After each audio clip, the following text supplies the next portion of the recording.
প্রায় 50 বছর পর অন্তর্বর্তীকালীন সরকার সারা দেশে নদ নদীর সংখ্যা নির্ধারণের কার্যকরী এক জরিপ শুরু করেছে।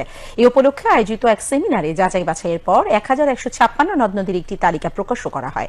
তবে পানি সম্পদ উপদেষ্টা সৈয়দ রিজওয়ানা হাসান ও নৌ পরিবহন উপদেষ্টা অবসরপ্রাপ্ত brigadier general doctor M Shakhawat Hossain সেমিনারে নদ নদীর সঠিক ও একটি পূর্ণাঙ্গ তালিকা প্রকাশ করার প্রতিশ্রুতি দেন। বিস্তারিত মাহবুব খানের রিপোর্টে। রাজধানীর পানি ভবনে নদ নদীর সংখ্যা অবহিতকরণ বিষয়ে এই সেমিনারের আয়োজন করে। দীর্ঘদিন পর সঠিক ও যুক্তিযুক্ত একটি তালিকা তৈরির উদ্যোগকে স্বাগত জানিয়েছেন বক্তারা। পরিবেশ, বন ও জলবায়ু পরিবর্তন মন্ত্রণালয়ের উপদেষ্টা সৈয়দা রিজওয়ানা হাসান বলেন, নদীর কোনো মৃত্যু নেই, নানাভাবে নদীকে বাঁচিয়ে রাখা সম্ভব। তিনি বাংলা নতুন বছরে নদ নদীর একটি পূর্ণাঙ্গ তথ্য ভান্ডার দেশবাসীকে উপহার দেওয়ার ঘোষণা দেন।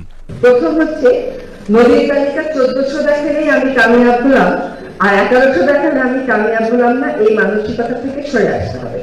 নদী